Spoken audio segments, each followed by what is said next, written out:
Hello and welcome to this week's edition of the Property Buyer and Sellers Podcast. My name is Ken Yu and I run a small agency in Southwest London, and I'm here to tell you all the latest property news. How are you? I hope you're well. A couple of things this week to report. The first thing is the Renters Reform Act. We've been talking about it now for a long time, for years in fact, and the abolishment of Section 21 was the big headline from it, but there were many other parts as well, such as the insistence of pets being acceptable to landlords in the legislation and all sorts of other things that were frightening landlords. Now, I can tell you that the bill has been dropped in its entirety, withdrawn. And the reason for that is that there wasn't time in Parliament because of the election for them to process the bill. It did have cross-party support, but that doesn't matter. It won't be coming in. Now, you may be thinking, if you're a landlord, that's great. I didn't want them to abolish Section 21 anyway. But it's not all good news, because I have no doubt that at some point the Labour Party will want to bring back a version of the Renters Reform Act. And that version may be worse than the one we had in the first place, which actually in the end ended up a fairly well-balanced bill. You've probably heard me talk about it before. It wasn't too bad really for the landlord. It was worse than the current situation, but not terrible. If there's something they could do for landlords, and one thing that would get a lot of landlords vote, would be the repealing of Section 24, the ability of landlords to offset their interest payments on their mortgages against their rent as an expense, meaning that they can make a profit. At the moment, no landlords with even medium-sized mortgages are making profit. They're going backwards, and this is why there's a huge exodus of landlords from the sector. So that's what's going on with landlords. Now, in terms of the property market generally, it's tougher out there. It really is tougher out there, and anybody that tells you it's not is lying to you. And there are plenty that will tell you it's really easy out there and everything's going well. Our experience is that when an election is called, then things start to quieten down, because people aren't sure. They're worried. What does the Labour Party mean for property? What does it mean for the economy? What does it mean for the market? People just find it, they step very carefully and they decide to hold fire quite often until after the election. And then things slowly start to come back to normal. The good news is, because there's quite a small period, it is a snap election, that actually it won't be that long before we know the result, which is almost a foregone conclusion, it seems, isn't it?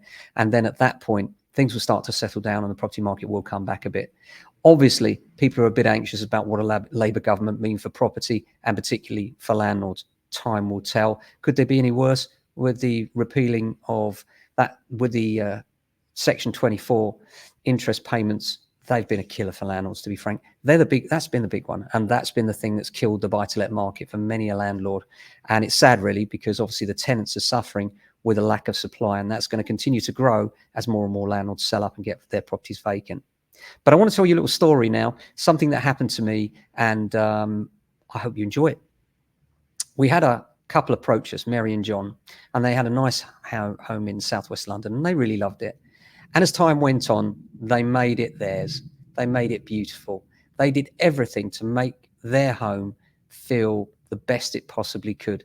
Beautiful kitchen, lovely new windows, bathroom was beautiful, everything about it really nice. And for them, it wasn't just a house, it meant so much more. They put their heart and soul into refurbishing it. And therefore, they really did feel like it was going to be the sort of house that would get a huge premium on the open market. Then all of a sudden, out of the blue, the most wonderful news, a grandchild is on its way. And the problem is the son lives in a completely different part of England. They need to sell up and move so they can help and support with childcare. So they called 3 agents around. Now, the average sold price on their road is 700,000. This is easily available information on Rightmove, Zoopla, and the likes. So then we go around. First ones round are a big corporate agent, very well known. You probably know the name. I won't mention it. And what they've said is that the house is worth £1 million. The second agent has gone in, and they've gone in with a similar valuation, knowing that the first agent will have been over optimistic and they want the sign up. So between them, they're fighting over a sale at a property price which is not realistic. I go in and tell them the truth, which is the property's worth 800,000. They understandably go ahead with said corporate because they're getting them this premium price. And because they're getting them this premium price, they're going to pay a huge agency fee, much, much higher than the average in the area. But they're prepared to take that pill because it seems like they're going to get this premium price. What happens next is a lesson really for anybody who's looking. I was really disappointed because I really like Mary John and I was hoping that we would gain their instructions, but I completely respect the fact that when people are told such a high figure, it's really hard to get away from, But Then I thought I'd console myself, walked away and licked my wounds and said to myself, well, when one door closes, another one opens. As my lovely old dad used to say, he's a great guy. Terrible cabinet maker, but great guy. So anyway, we move on. And although we were disappointed, obviously the neighbours were then shocked by the price that they were getting. And they're all planning their Cunard cruises on the basis of newfound equity they've got with their £1 million houses. So what happens next? 3 months on, I get a call from Mary. And I quote, "I'm fed up dealing with children, showing my house to people who never make an offer. Please help." So I went round, we had another chat. I explained what the problem was, that the price that had been set was unrealistic and therefore no one's going to buy. They might view, but even if they view, they're not going to end up being your buyer. So I said to them, let's have a look at your contract. What they didn't realize was that they'd signed up for 5 months, 5 whole months, nearly half a year they'd signed up for, which means that in order to release them from that contract, all they could do was phone up and complain and speak to the agent, which they duly did. They phoned the agent and said, look, this is unreasonable. You told us £1 million and now we're not selling. And the agent then said, well, you need to drop your price.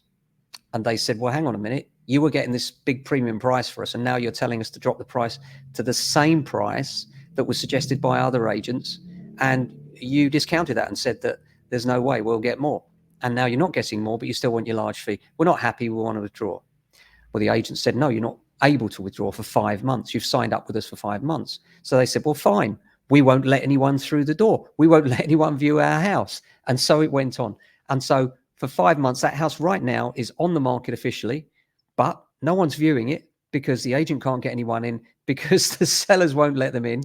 Their house is now going to be on the market for 5 months, which makes it look bad. It looks as though there's something wrong with it. And it's never a good thing when you get into that kind of situation, So what's the lesson from all this? Well, the lesson and the takeaway is this: a correctly priced house will sell within a period of 4 to 6 weeks in the current market.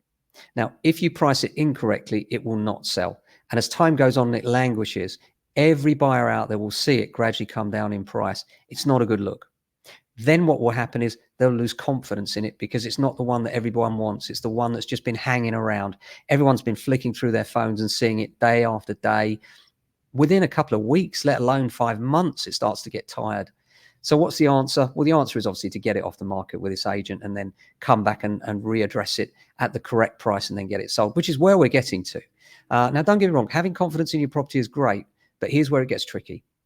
You get a distorted sense of reality if you overprice your house. And all that happens is you then go out and make offers on houses where you're buying that are unrealistic because you're never going to get the price that's been quoted to you. And therefore, the house price that you're going for when you're buying elsewhere is also unrealistic. So nobody can move. And this is the story right around the country at the moment. I'm hearing it from all agents everywhere that they're fighting against corporate agents that are lying on values in order to get people to sign up.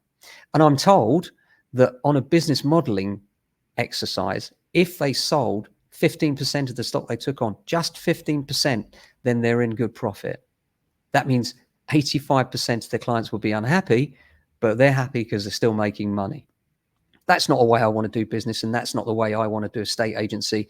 In the end, our job is to temper people's expectations and make sure that they get a sale, get a buyer. And even if you do hang around, it doesn't do you any favors, as we've already said. So, got to go now. The neighbors at that house are calling. They cancelled the Cunard cruise and want me round for some sensible advice. Let's hope they hear it. Thanks for watching and listening. As always, we'll be back same time next week with another edition. Till then, look after yourselves and your family. Ciao.